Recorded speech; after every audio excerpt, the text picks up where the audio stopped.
Indonesia, at least 129 people have been killed and at least 180 others injured after a riot broke out during a football match in East Java. The casualties include 125 football fans and 2 police officers. The incident happened after the match between Arema FC and Persebaya Surabaya ended, and supporters from the losing team invaded the pitch. The police then fired tear gas, triggering a stampede and cases of suffocation. The East Java police chief says 34 people were killed instantly, while the rest were declared dead in hospital, and adds that the death toll is likely to increase since many of about 180 injured victims' conditions were deteriorating.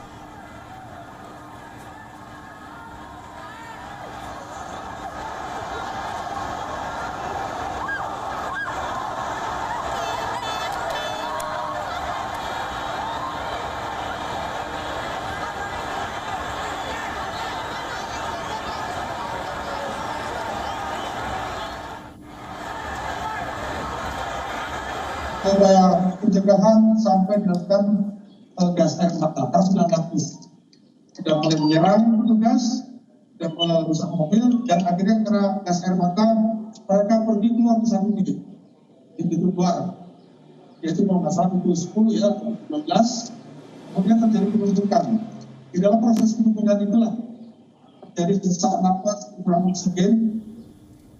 More than a dozen vehicles were set alight within the grounds of the stadium, and many of them are police vehicles.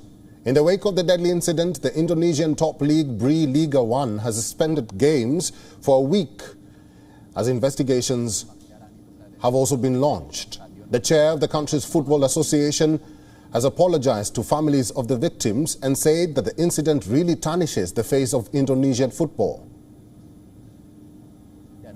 Lampu dalam stadion pun sudah dipadamkan. Indonesia's sports minister Zainuddin Amali also told authorities that they would re-evaluate safety at football matches and consider not allowing spectators after the deadly riot. This was his statement. This is not the first time that violence broke out during a sports event in Indonesia. There have been previous outbreaks of trouble at matches in the country with a strong rivalry between clubs, sometimes leading to violence among supporters.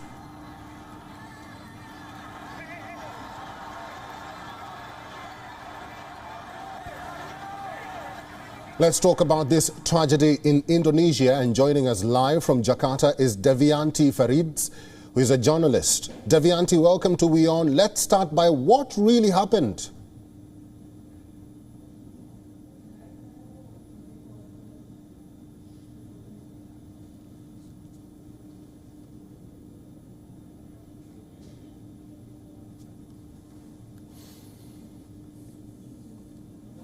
Well, we'll try and connect with journalist Devianti in a short while. This, if you're just joining us, is an incident that happened yesterday evening in Indonesia.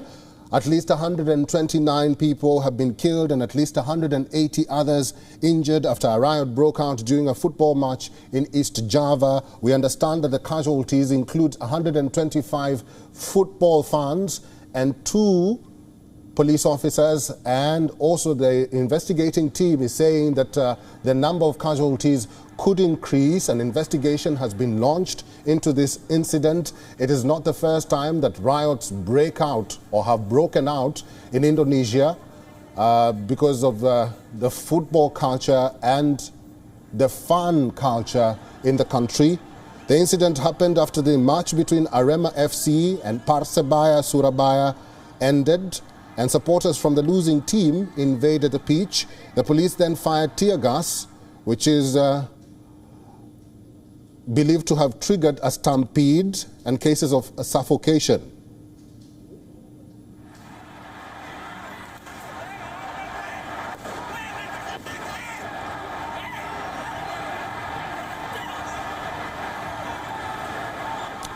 All right, like I said, let's talk about this tragedy in Indonesia. And joining us live from Jakarta is a journalist. Her name is Devianti Farids. Devianti, we lost you there.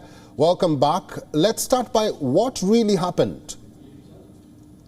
Well, Eric, chaos broke out after Persebaya Surabaya won 3-2 over Arema Malang.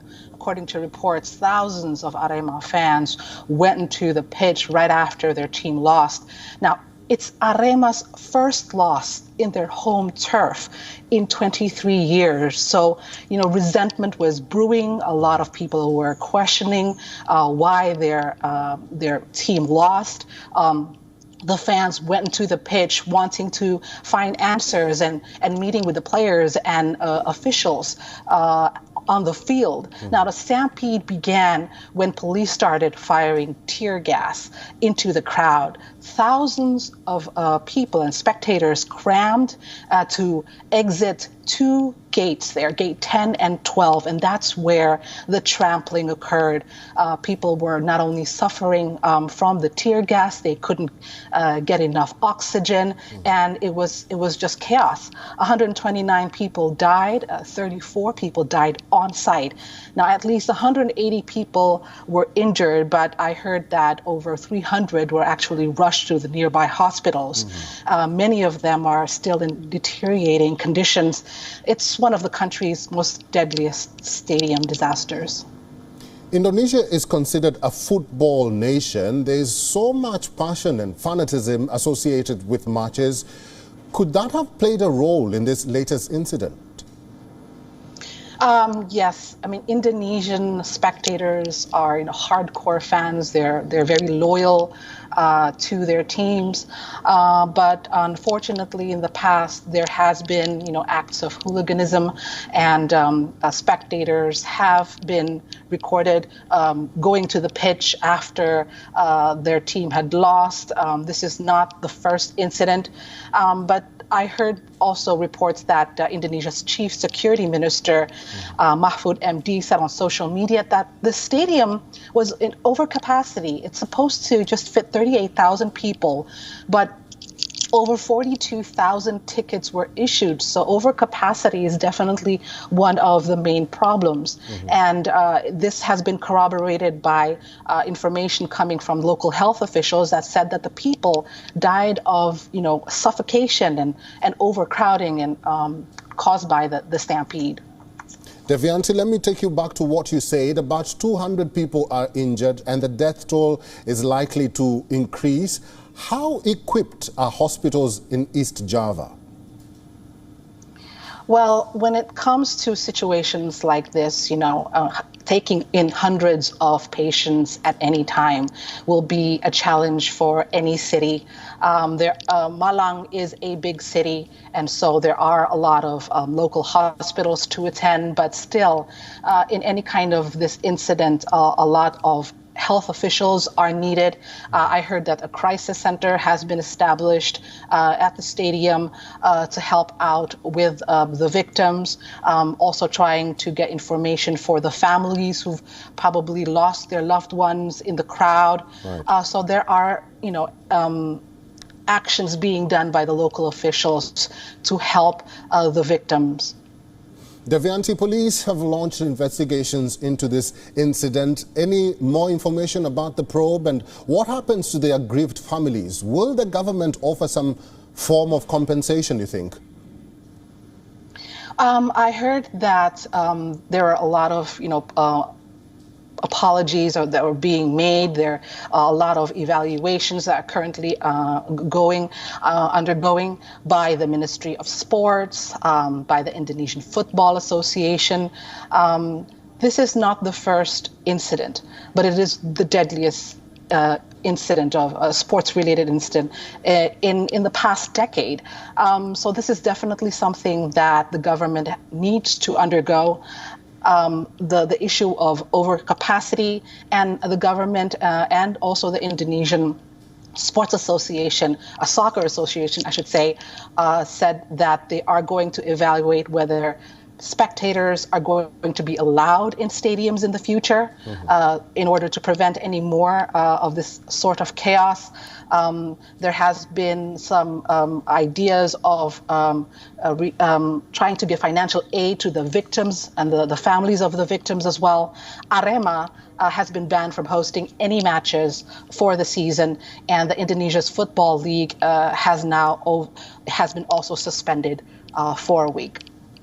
All right, we'll have to leave that discussion there. I've been talking to journalist Devianti Farids, live from Jakarta, Indonesia. Thank you very much for giving us time. Indonesia is not the only country where football stadium disasters have occurred. Over the last 40 years, there have been scores of such incidents that have taken place in other parts of the world. In the next few minutes, we will take a look at some of the major disasters in football history. In January 2022, at least 8 people and 38 others were injured in a stampede at Yaoundé or Lembe Stadium in Cameroon. 10 before this incident in 2012. Fans rioted at the end of a match between Al Masry and Al Ali in the city port of Said. At least 73 people were killed and more than 1,000 injured. In 2009, at least 19 people were killed during a stampede at Abidjan's Felix Houphouët-Boigny Stadium in Ivory Coast before a World Cup qualifying match against Malawi. And the list does not end here.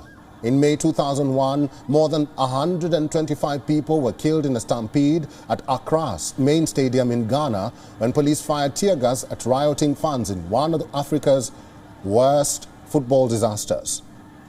During the same year, another incident took place in South Africa. At least 43 people were crushed to death when fans tried to force their way into Johannesburg's huge Ellis Park Stadium midway through a South African League match.